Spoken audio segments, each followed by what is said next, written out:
Radio para la gente. Ventana Pública. La radio social de México. Vamos a encontrarnos y ser... ¿Qué tal? Mi nombre es Marlon Berlanga. Tengo el placer de invitarlos a todos ustedes a que nos escuchen en mi programa Mar Adentro, que se transmite por Ventana Pública todos los miércoles de 7 a 8 de la noche. Un programa que va más allá de los horizontes, más allá de la playa. Vamos mar adentro a las mejores emociones de todos nuestros invitados.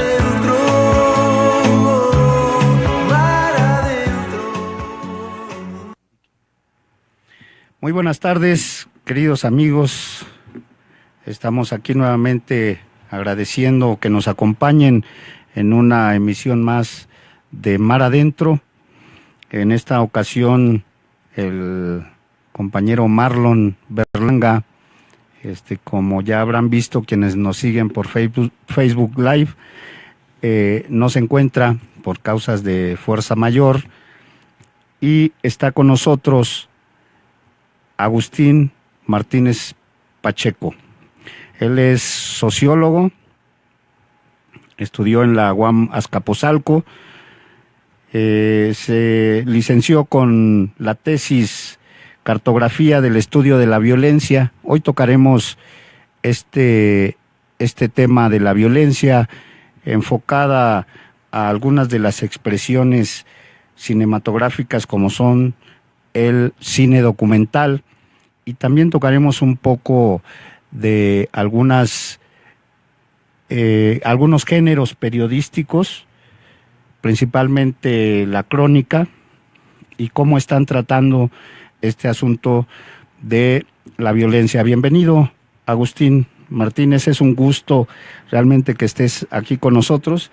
El maestro Agustín, aparte de ser un invitado, es un gran amigo de nosotros, de Marlon Berlanga también, de amigo de muchos años, y bueno, viene aquí para hablarnos de este tema. Hola Javier, gracias por invitarme. Pues ya había estado aquí en una ocasión cuando con Javier Díaz Perucho, pero bueno, hoy nos tocó hablar a nosotros. Así es, Agustín, sí, ya has estado aquí de invitado en otras ocasiones, pero en esta ocasión venimos dispuestos a que nos hables un poco del tema que tú dominas, y que es el tema de la violencia y los grupos criminales, algo que está un poco ahorita hablándose mucho de esto, sobre todo en la Ciudad de México, y que más adelante tocaremos algunas cuestiones de lo que está pasando tanto en el país, en Latinoamérica y en la Ciudad de México. Agustín, ¿desde cuándo tú tienes una maestría en Sociología Política en el Instituto de Investigaciones María Luis Mora, ¿sí? Y ahí tu tesis fue sobre el movimiento de la APO en Oaxaca, pero regularmente manejas tú el tema de la violencia? ¿Desde cuándo y de dónde viene ese interés sociológico por este tema de la violencia? Bueno, es un asunto muy práctico. En la licenciatura me pidieron, ya en el área de concentración, que, entregara un proyecto para trabajar. A mí estamos hablando de finales de los 90. A mí me había llamado la atención desde el 94, con el levantamiento del Ejército Zapatista, el surgimiento, que se habló mucho en ese momento de la violencia, ¿no? De la violencia, se hizo algunas marchas no reclamando, sino más bien pidiendo moderación y diálogo, ¿no? La consigna era: la violencia genera violencia. Y alto a la guerra, ¿no? Y alto a la guerra. Pero de alguna u otra manera había una situación que a mí me pareció así. Dije, bueno, detrás de esta exhibición de violencia, de esta armada, me parece que hay otros factores de violencia también, ¿no? Que no se ven muy bien y todo eso, digamos, el olvido que se tenía a las comunidades indígenas, que se tiene al campesino, esta situación que en tiempo después Marcos había comentado, por ejemplo, a él le tocó una situación de una niña que muere de una fiebre por no tener un mejoral, ¿no? Entonces es también así como que me llamó la atención. Posteriormente, finales de los 90 y todo, también se comenzó a hablar un poco, las noticias y todo comenzaron a girar en torno a situaciones delictivas, asaltos y todo eso, y que se hacían un poco cada vez con más violencia, ¿no? Antes eran como, me robó un carterista mi cartera y nunca me di cuenta, y comenzó a hablarse de asaltos y agresiones al momento. Así es, antes Entonces, los grupos criminales, los ladrones, hasta decían que era un arte, ¿no? Y practicaban pues para eso, para sacarte la cartera sin que sintieras, ¿no? Hoy los grupos delincuenciales se han vuelto cada vez más violentos, ¿no? Hay un cambio, una transformación ahí en el modo de operar. Sí, eso fue lo que a mí me llamó la atención. Y bueno, después me fui metiendo y pues me doy cuenta, en la cartografía traté de ver diferentes abordajes sobre la violencia de distintas, desde distintas corrientes de pensamiento, psicología, un poco biología y sociología política. Bueno, lo que uno va viendo pues, es que efectivamente hay diversas violencias, ¿no? Entonces, la violencia delictiva que se exponencia después de los 90, finales de los 90 y luego ya después con los años 2000, o sea, tiene una diferencia marcada con la violencia política que se había vivido en México, en otras partes de América Latina en los años 70, 80, la violencia revolucionaria, y también es un poco diferente a la violencia cotidiana, familiar, en otros ámbitos. Entonces uno se da cuenta de, bueno, que hay una pluralidad de violencias, ¿no? Pero también hay unas situaciones de cambio sociales, políticos, sociales, económicos que van a ayudar mucho a este cambio, a este crecimiento de cuestiones de violencia. Por ahí en un estudio que Fernando Escalante Gonzalvo realiza, que habla sobre el homicidio, él ve una tendencia a la baja del homicidio desde los 90 hasta 2007. En 2007, sin embargo, se da un repunte y del 2007 para acá, en estos 10 años tenemos un repunte del homicidio y de violencia, ¿no? Que tiene que ver con los cambios políticos, económicos y sociales que se vive en este fin de siglo y lo que va de este siglo, ¿no? Así es. Fundamentalmente en México ese cambio se da a partir de que Felipe Calderón declara la guerra, y bueno, después dice que no es guerra, a el narcotráfico y a los grupos delincuenciales y criminales. Se abre una etapa en México muy dolorosa, ¿sí? Yo creo que los gobiernos hacen una cortina de humo para no atacar el problema fundamental que es la desigualdad en este país, y de repente el tema que ponen sobre la mesa es el tema del narcotráfico, ¿sí? Y a eso abocan todos sus esfuerzos. Bueno, de hecho viene desde antes, digamos que con Felipe Calderón, o sea, se da un paso que ya se venía preparando. Recordemos, por ejemplo, en el 2006, en las candidaturas para la presidencia de eso, todos los candidatos manejaron la cuestión de utilizar al ejército para el problema de seguridad, ¿no? O sea, no fue el único, Felipe fue el que pero también desde la cuestión de la introducción de elementos militares en la cuestión de seguridad pública empieza con Salinas de Gortari.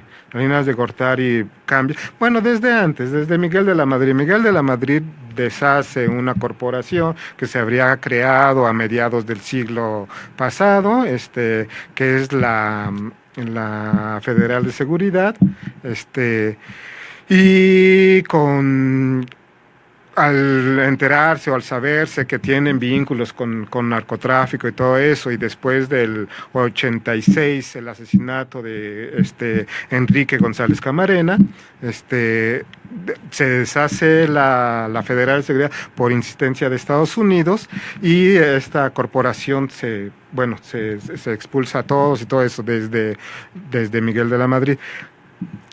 Salinas hace otros cambios, crea una instancia de control de droga similar a la DEA, que es la Agencia para la Investigación de Crímenes sobre Drogas, en el 97. Después esta se va a deshacer en el 93, cuando se enteran que también están colididos con el narcotráfico y todo eso.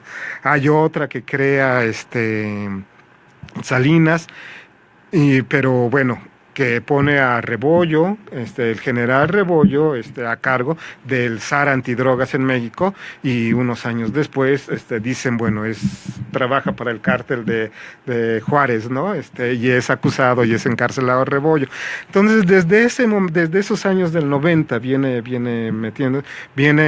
incrementándose la actividad militar dentro de las actividades de seguridad pública, y también se cambia el concepto de la cuestión del crimen organizado y el narcotráfico en específico como un problema de seguridad nacional. Fox lo va a repetir varias partes, ¿no? Es un problema de seguridad nacional. Entonces ya no tiene que atacarse con los elementos institucionales dedicados a la atención de problemas de seguridad social, que sería la policía. Como ya es de seguridad nacional, entonces el ejército tiene más chance, y bueno, con Fox nombra a Maceo de la Concha como representante del PGR, pero mete también a otros altos cargos del ejército, 267, a trabajar en diversas instancias de control de seguridad pública, ¿no? Entonces, desde los 90 ya viene acrecentándose el tema, ¿no? En estos periodos, Agustín, como sociedad, empezamos nosotros, y los medios de comunicación nos empiezan a reflejar una realidad terrible. Nos empiezan a hablar de ejecuciones, nos empiezan a hablar de torturas, empezamos a vivir una era de secuestros, ¿sí?, que empiezan a lastimar mucho a la sociedad, pero es entonces, y a través también de los medios digitales, que nos empezamos a dar cuenta que hay una violencia desatada, ¿sí? Yo creo que por una parte el crimen organizado va ganando terreno y se impone al Estado, ¿sí? Y o empieza a funcionar con sus propias leyes en territorios muy definidos. Es así como empieza esta etapa de horror, o ya se daba desde antes y no era vista por los medios de comunicación o por las nuevas tecnologías, que ahora tenemos acceso a que nos manden un video por cualquier medio digital. Bueno, aquí hay es una cuestión que se discute mucho, ¿no? La imagen que se crea. Por ahí en algún momento alguien decía, bueno, sabemos que los medios de repente pues hacen negocio, ¿no? Y una máxima que se tiene desde hace mucho es que si sangra, vende, ¿no? Entonces también comienzan a manejar ¿cómo se llama?, explotar el asunto del crimen, y uno lo pudo ver. Yo recuerdo a principios 2004, 2005, de repente, en la televisión dije, bueno, es que muchos noticieros ya son pura nota roja, ¿no? O sea, ya es una cuestión, ya antes era en televisión eran comentarios leves, o sea, la cuestión del crimen, la cuestión de una asesinato era una cuestión marginal y ya después comienza a ganar terreno, ¿no? Entonces, ¿qué tanto es la imagen? Es más interés de ganar audiencias y todo eso, es una cuestión todavía debatible, ¿no? Si reflejan exactamente la realidad. Te digo, Escalante Gonzalvo hace un trabajo donde dice, bueno, es que venía a la baja, desde el principio del 90 hasta el 2007, viene a la baja el homicidio, o sea, estadísticamente está pero la imagen es que no, que estaba creciendo y cosas así, entonces ahí hay una contraposición entre los datos objetivos, digamos, estadísticos y la percepción que se tiene, ¿no? Que también fue favorecida por algunas situaciones políticas, porque pues mostrar hay un problema, alzar la voz y todo eso, y vamos a tener mano dura y todo eso, pues les daba ciertos votos, o sea, con Fox, con Calderón, o sea, se vivió eso, ¿no? O sea, una ocupación del tema en favor para ciertos intereses políticos, ¿no? Junto a eso, pues sí, vienen una serie de cambios económicos, políticos y todo eso, que terminan favoreciendo el crecimiento del crimen organizado. Luis Astorga, por ejemplo, él es una de las personas que considera que el cambio político que se da con la transición a la democracia y todo eso, y sobre todo con la pérdida de poder del PRI, marca una cuestión. Dice, no es que antes el PRI tuviera control de los grupos, pero sí tenía cierta relación con los grupos criminales. ¿Había negociaciones? No. ¿A nivel de gobierno, de Estado? No, más bien había una situación de que se les toleraba, y también se marcaba cuando, o sea, no vamos a tolerar esto y sí vamos a tolerar esto y cosas así. Había, bueno, la Federal de Seguridad, desde que nació, estuvo vinculada con grupos narcotraficantes. A Nazararo, en el 80 se le acusó que dirigía una banda de robar coches en Estados Unidos por parte del FBI, pero Nazararo era una persona muy importante para controlar la cuestión de la guerrilla en México. Entonces al FBI se le dijo, no lo toques porque es un elemento importante para la CIA. Entonces, habían esos vínculos, y también el gobierno podía decir, bueno, en el 77, 78 se da la Operación Cóndor, que es una despliegue del ejército para controlar droga en el Triángulo Dorado, es Durango, Sinaloa y ay, no recuerdo cómo se llama. Entonces, y sí, detienen y es en los 70. De hecho, ahí muchos dicen, bueno, ahí se va la producción de marihuana y y cosas, se va hacia Colombia. Colombia comienza a crecer en esas fechas por el control que hace México. Pero tenía el gobierno, digamos eso, no tenía negociaciones, sabía tolerar hasta cierto punto que era conveniente, y también sabía, digamos, dar golpes si pasaban de ciertos límites, ¿no? Pero con la pérdida de poder, el debilitamiento de la estructura del PRI, dice Luis Astorga, entonces los cárteles quedan más libres, o bueno, los grupos que se dedican a eso quedan más libres y pueden crecer y pueden infiltrarse en otras áreas, ¿no? Pero esto... Y el debilitamiento también del Estado, ¿no? Para controlar a estos grupos. Agustín, vamos a ir a una pausa musical para nuestros amigos que nos escuchan en la página de la estación de radio, y vamos a regresar para seguir tocando este tema y entrar a el asunto de el periodismo y el cine documental, cómo está abordando estos temas, ¿sí?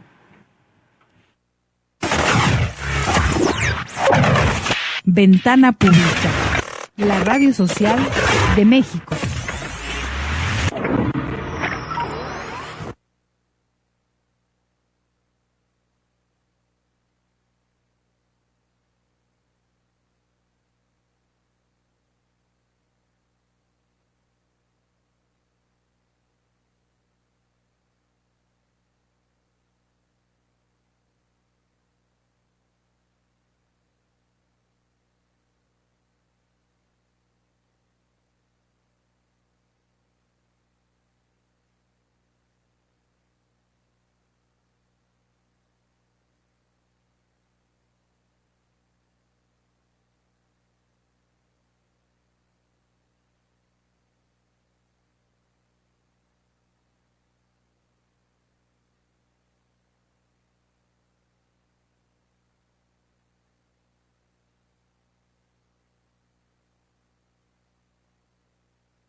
Nuestra razón de ser es la gente. Ventana Pública, la radio social de México.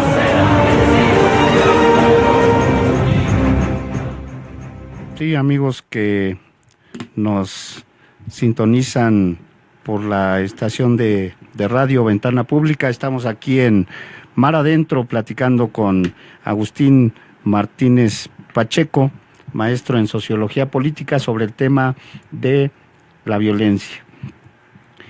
El periodismo y el cine documental. Agustín, hace poco se exhibió una película, un documental llamado La Libertad del Diablo.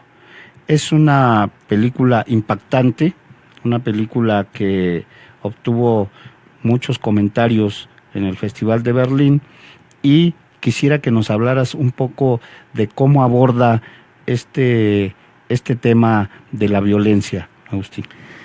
Bueno, la película es muy interesante por varios motivos, ¿no? Uno de los principales es precisamente que le da voz de una forma anónima, se ponen una máscara, pero le da voz a víctimas, a sicarios, a policías, a militares, que hablen del asunto de su vida en esta situación de la violencia alrededor de la guerra contra el narco, ¿no? Sí, a partir de la máscara, ese tipo de máscara que maneja el documental es también parte del dramatismo, de lo impactante que es el testimonio, ¿no? Es una máscara de las que utiliza la gente, la gente que se quema, ¿no? Los que se queman la piel. Sí, es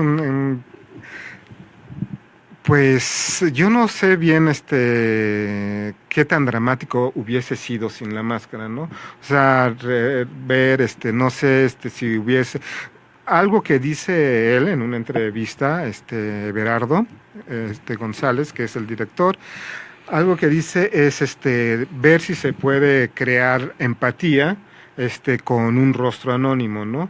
No sé si, por ejemplo, ver el rostro, o sea, va uno a decir, este sicario y míralo bien y me cae mal, o cómo lo veo, o no sé qué, esta es una niña que es una víctima, o sea, cómo sin esa máscara, cómo se hubiese visto, ¿no? Entonces, algo que me parece interesante de él es esta situación.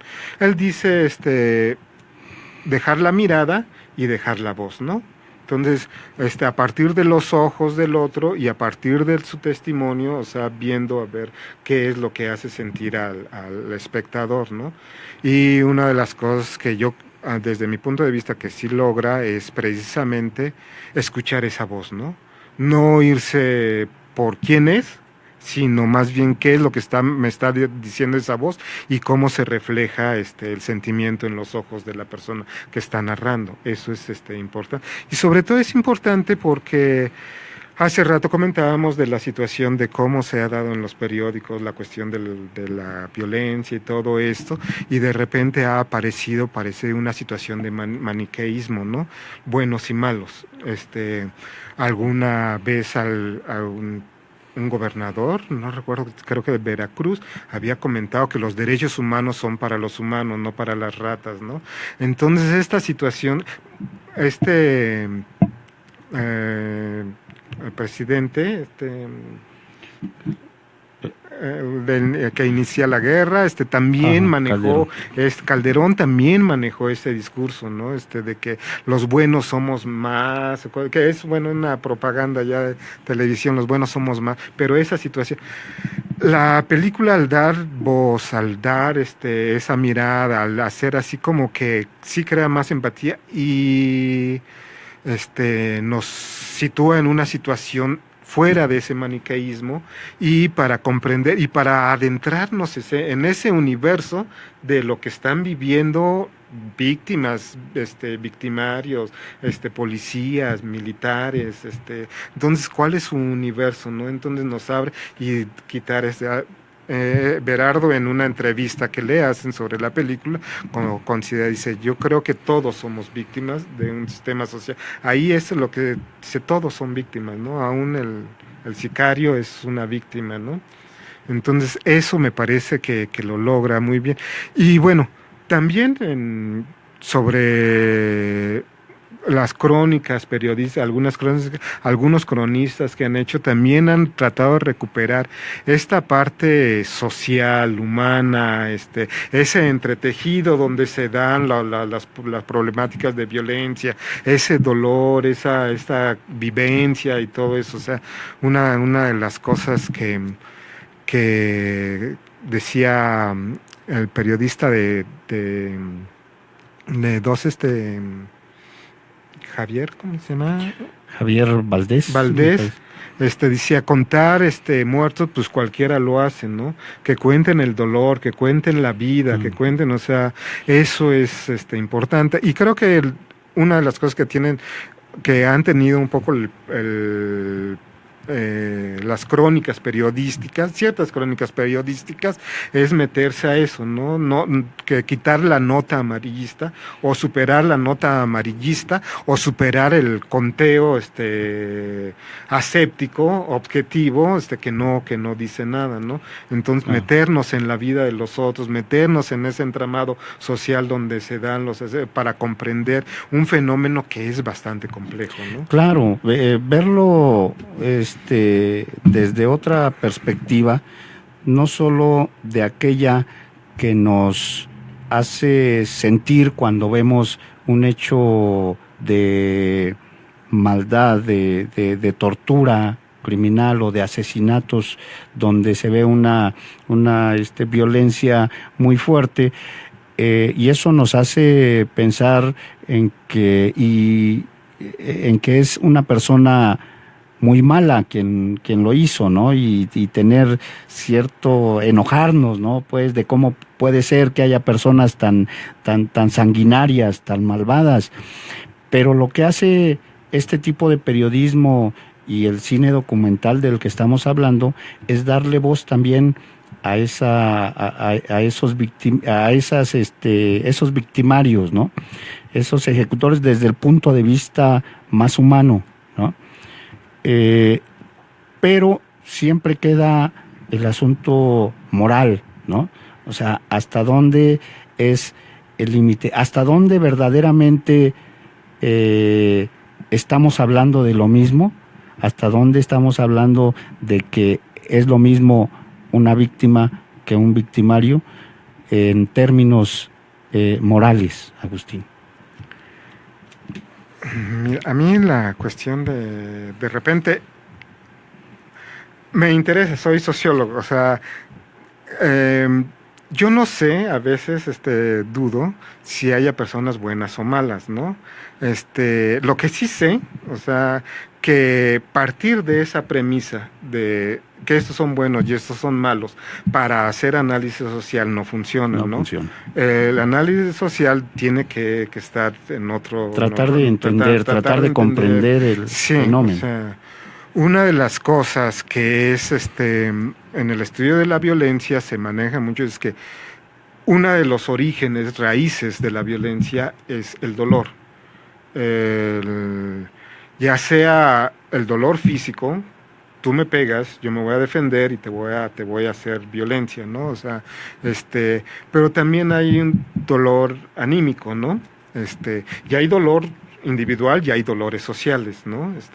La frustración social, y quienes han trabajado un poco con la cuestión de cómo funciona el aparato neurotransmisor y todo eso, dicen es que el cerebro no distingue una bofetada de una mala palabra, o sea, para el cerebro, o sea, está captando dolor, o sea, me estás haciendo daño, entonces la respuesta va a ser también o agresiva o tratar de parar, ¿no?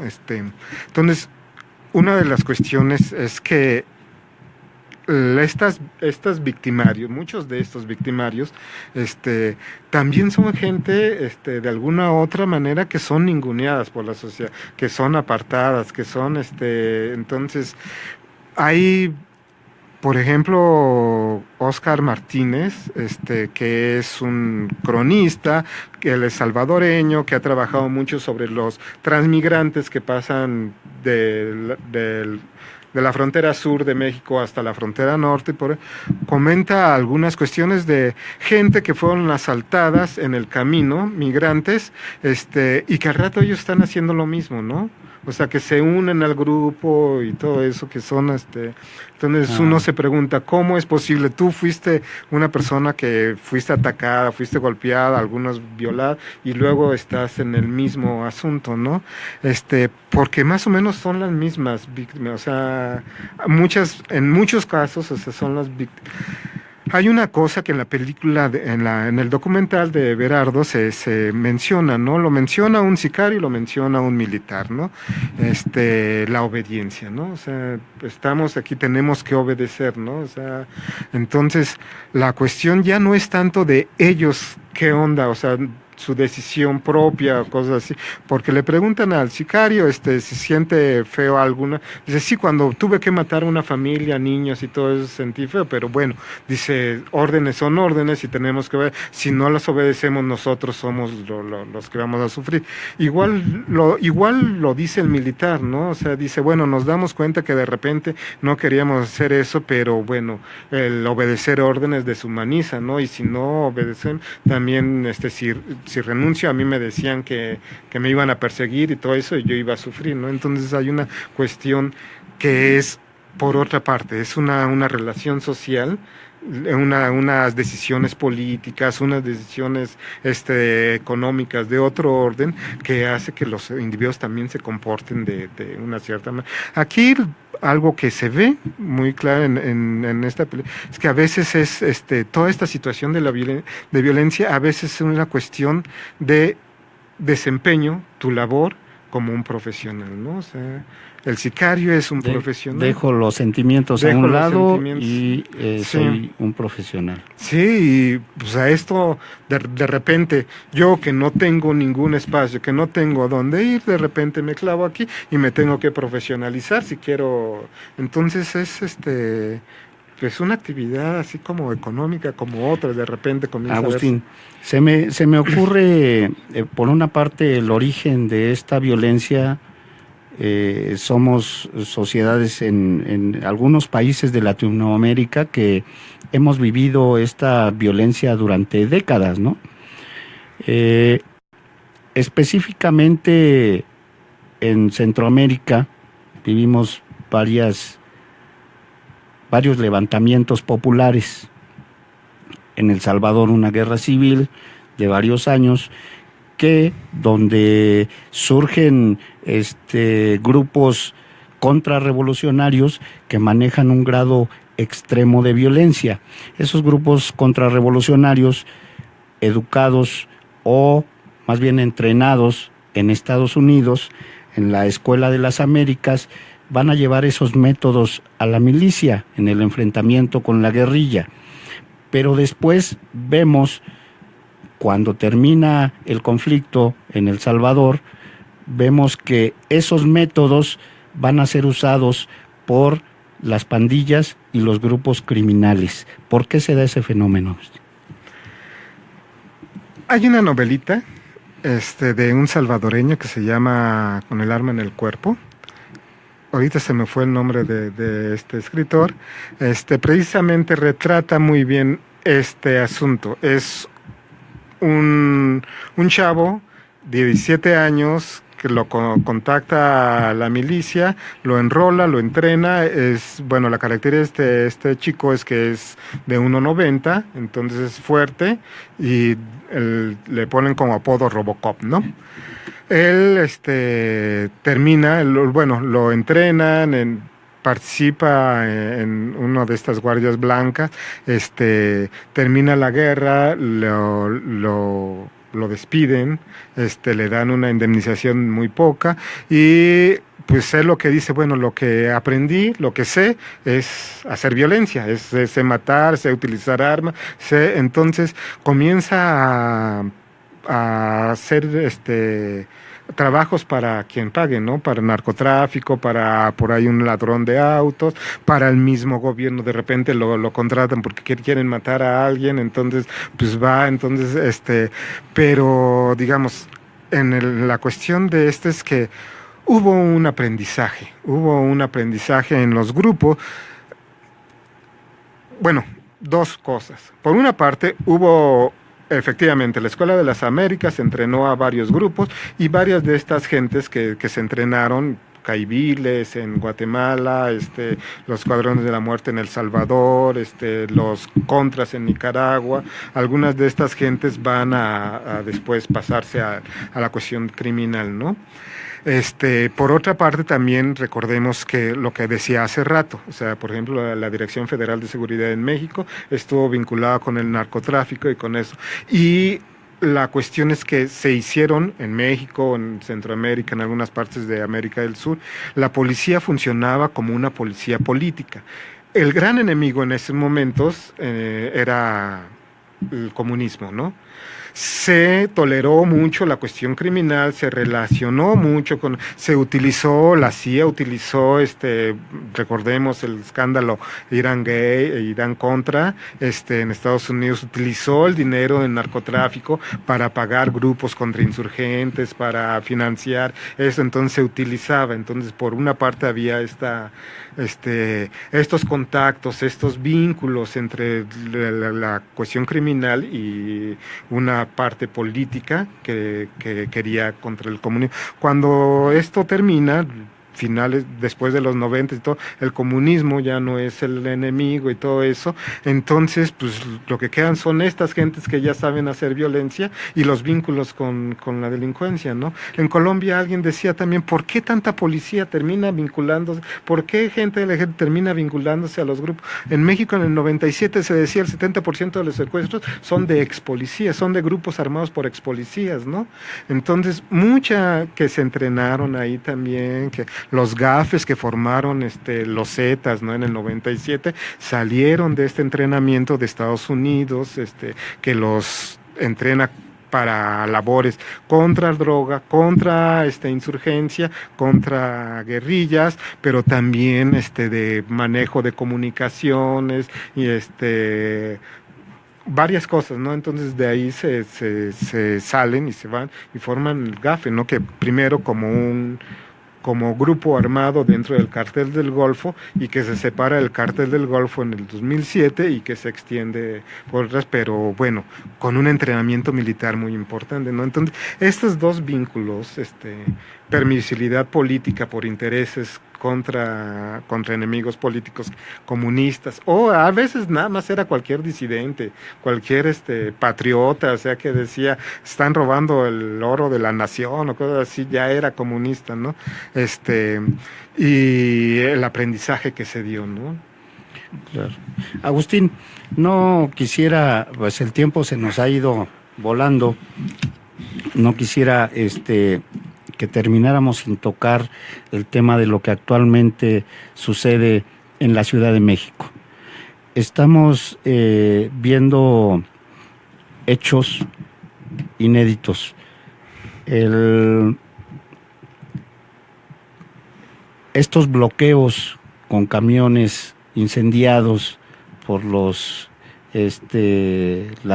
bandas, la delincuencia, no sé cómo llamarlo, porque incluso hay una disputa, hay una discusión, ¿no? En cuanto si es un cártel, en cuanto si es una pandilla, son un grupo de narcomenudistas, etcétera, ¿no? Comandados por el Ojos, ¿sí? Y que vemos de repente algunas escenas que nos desconciertan, que nos llaman a la reflexión. El sepelio de Ojos, donde acude un gran número de gente y donde se ve la admiración hacia el líder de este grupo criminal. ¿Qué está pasando en nuestra sociedad para que se den este tipo de fenómenos? Bueno, aquí hay dos cosas. Una, que lo podría resumir así como la cuestión de... hay tres cosas. El término de seguridad es un término que tiene que ver con el tiempo, ¿no? O sea, yo estoy seguro que dentro de un tiempo si estudio, puedo conseguir un empleo, cosas así. Estoy seguro, por una serie de cosas, que puedo atenderme un problema de salud si cuando sea viejo, o sea, hay eso se le llamó seguridad social, ¿no? De mantenimiento del empleo, protección sindical y todo eso. Entonces, había una cuestión así y pensar a largo tiempo, ¿no?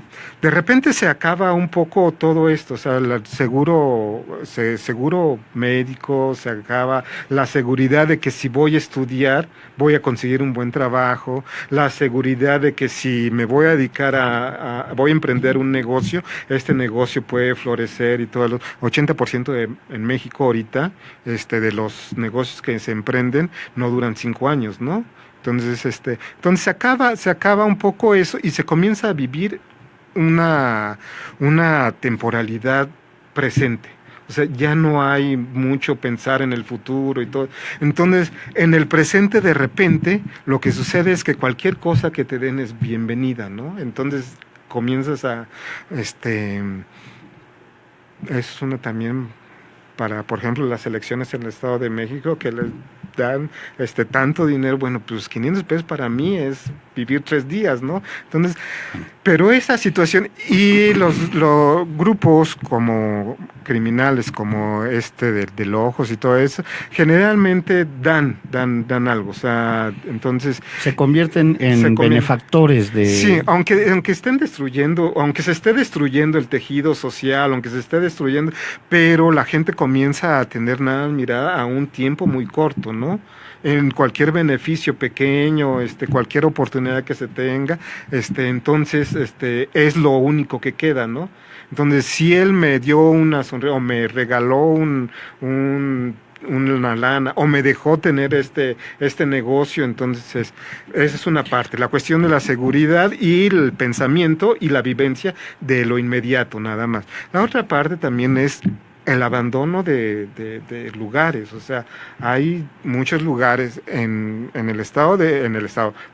la República Mexicana, muchos lugares que han sido abandonados, que han sido, entonces entran grupos que ofrecen esto, que traen en algún momento algunos grupos criminales en provincia, en ciertos lugares ponían la iglesia, ponían la escuela, daban, entonces pues eso es así como para todos estos abandonados, y entonces cuando el Estado mismo comienza a retirarse, comienza a decir, bueno, el Estado tiene que retirarse de la protección social, tiene que retirarse de esto, entonces todos esos abandonados también recurren a estos grupos, ¿no?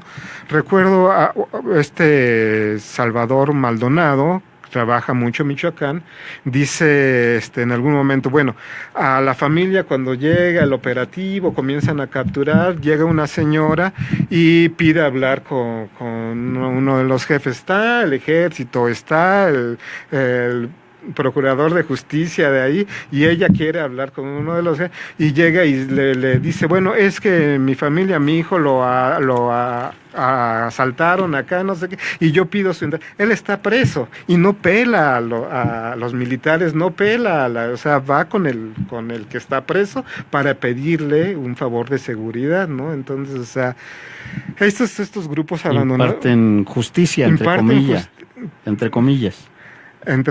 Organizan a veces, sí, también de cierta situación de justicia, o sea, ellos dicen, bueno, no quiero tal y cual, o sea, cuando logran un cierto control del territorio de situación criminal, también logran un cierto control poblacional, ¿no? O sea, entonces, esta situación de en Tláhuac, bueno, sí es novedosa en la Ciudad de México, podríamos decir, pero no en el resto del país, o sea, es una cuestión, y la cuestión es que también, pues, como en muchas situaciones de políticas de estas, se deja crecer, entonces de repente se hacen así como que, bueno, nos hacemos de la vista gorda, sacamos un poco, hacemos esto, pero lo dejamos. Entonces cuando se dan cuenta ya tienen un problema muy grande, ¿no? Entonces igual aquí en Tepito es algo parecido, ¿no? Claro. O sea, Agustín, ¿qué hacemos como sociedad? ¿Qué salidas hay? Porque de repente, al ver estos documentales, al ver esta manera en que trata el periodismo, la crónica periodística, yo he leído y tú me has compartido varios textos excelentes, de Alejandro Almazán, del mismo Juan Villoro, algunos otros periodistas que nos están retratando esta realidad, una realidad que no nos gusta, una realidad que no queremos, pero que a partir de la reflexión, ¿qué hacemos? ¿Qué podemos hacer con esta realidad que tenemos, que nos enfrenta el crimen organizado? Mira, yo soy un tanto pesimista en esta situación. Creo que todos, Soy pesimista por una cuestión, o sea, la situación de, por ahí hay un trabajo que hablan de captura del Estado, cooptación del Estado, ¿no? Yo creo que el Estado está cooptado desde hace tiempo y no tanto por estos criminales que se ven, estos criminales, o sea, hay intereses económicos grandísimos que dominan mucho, o sea, domina mucho en cuestión de la política, ¿no? O sea, los que pueden influir en las leyes, los que pueden, las mineras, todo eso, y que también tienen, vínculos con grupos de narcotráfico y todo. A final de cuentas, por ahí alguien decía de Wall Street, dice, si se retirara el dinero del narcotráfico de Wall Street entraría en una crisis grande, ¿no? O sea, entonces, ¿cómo funcionan los grandes paraísos fiscales, la cuestión de ciertas grandes corporaciones que lavan dinero, que utilizan dinero de aquí, de donde venga? O sea, en Colombia, por ejemplo, Chiquita Bank, que es una empresa que es la tradición, que es la heredera de la tradicional Fruit Company, United Fruit Company, por ejemplo, alguna vez fue acusada de armar grupos paramilitares, ha sido acusada de en sus cargamentos de banano hasta Estados Unidos, transportar también cocaína, les multan y todo. Citigroup ha estado involucrado en cuanto escándalo, creo que cada año hay un escándalo, pero ya es parte de sus finanzas, ¿no? O sea, le hacen una multa de 1,000 millones, ¿no? De aquí, mira, o sea, y ellos siguen trabajando, o sea, y ellos hacen, sí, no, pues ahí está, ya es una parte dentro de su contabilidad, bueno, pues nos van a dar por este tipo, pero no hay problema, ¿no? Cuando Citigroup estuvo en problemas y estuvo a punto de quebrar en la crisis del 2008, Estados Unidos invirtió $50,000 millones para salvar a Citigroup, ¿no? Entonces, pues uno dice, bueno, entonces el hermano de Salinas de Gortari, Raúl, por ahí lavaba su dinero por Citigroup. Entonces uno dice, bueno, ¿dónde están? Entonces, mientras estos intereses, grandes intereses económicos, financieros y todo esto no cambien, es difícil. Se necesita una política muy fuerte, o sea, para verdaderamente integrarse y todo eso. Y hay muchos intentos, mucha participación de las sociedades, desde crear grupos culturales para que los chavos se integren y se aparten, digamos, pandillas o de grupos de crimen y cosas así. Y hay mucho programas que se hacen a veces en las cárceles, de atención a drogadictos y todo eso, y hacer hay varias cosillas de esas, ¿no? Pero no creo que puedan tener un peso importante si no es con ayuda del Estado. O sea, Agustín, una pregunta tal vez final. Ahí Manolo nos dirá cuánto tiempo nos queda mientras seguimos nosotros platicando. ¿Alguna de estas soluciones puede ser la legalización de la droga? Aunque podríamos hablar de que el crimen organizado ha diversificado sus actividades, ¿no? Ya no solo es el narcotráfico. ¿Qué nos puedes decir de esto, Agustín?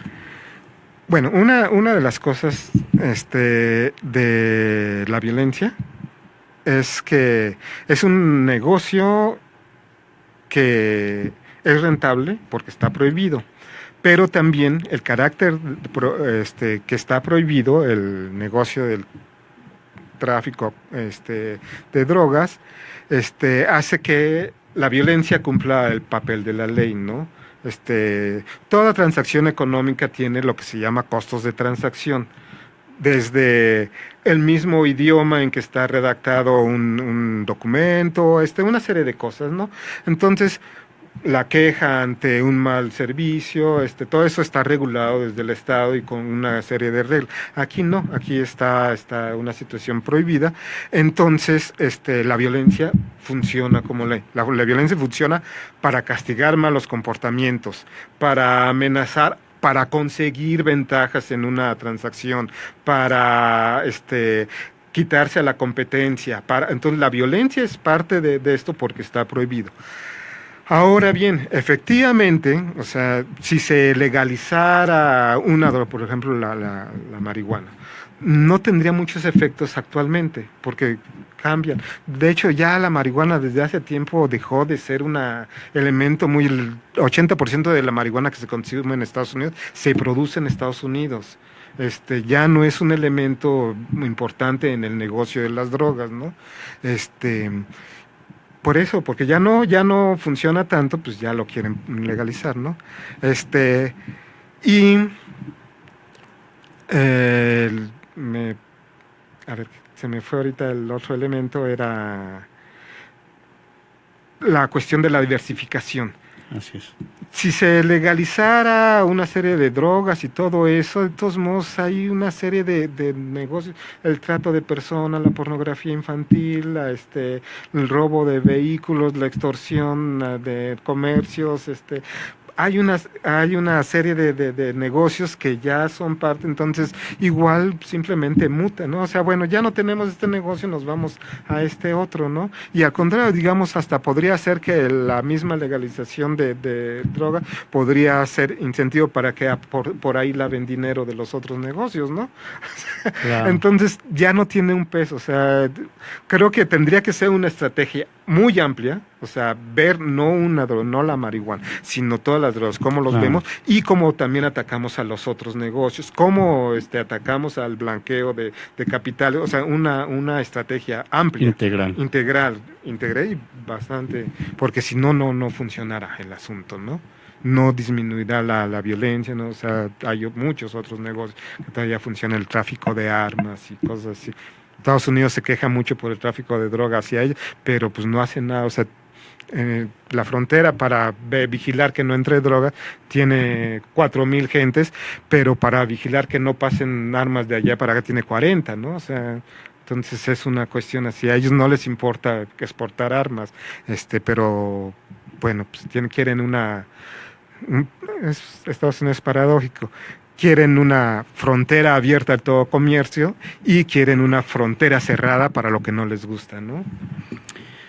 Agustín, ha sido un verdadero placer escucharte con mucho interés, pues este tema, pues que es de interés social, ¿no? Es un tema que tenemos que abordar como sociedad, tenemos que buscar esas soluciones. ¿Sí?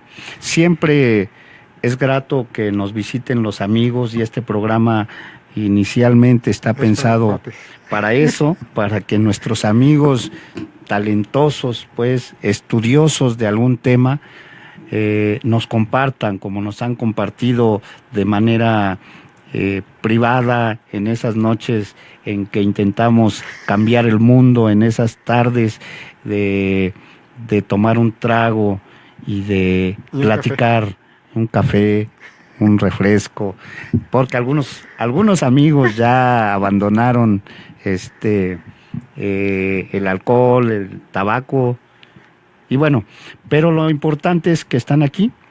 Un saludo a nuestro gran amigo Marlon Berlanga, que la próxima emisión de este programa estará aquí visitándonos. Un saludo a Javier Perucho, que seguramente nos estará escuchando por ahí, a todos nuestros grandes amigos, Filiberto Torres, a Cristina Tamaris, que próximamente estará aquí también hablándonos de un tema muy interesante.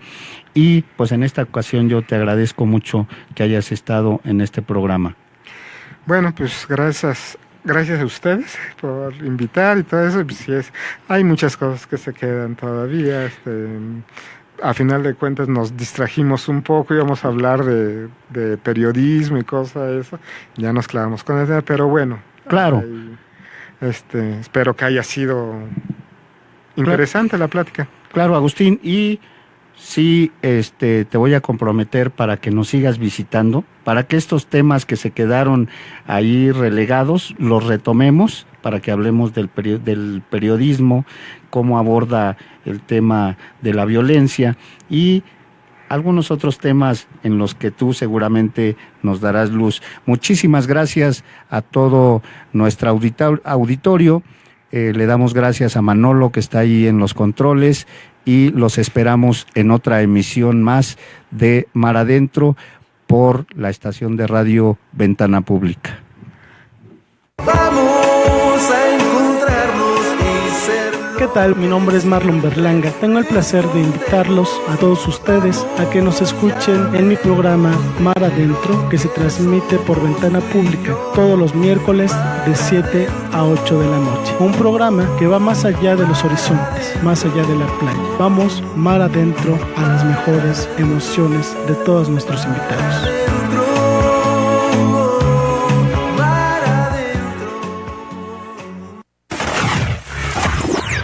Una radio para la gente.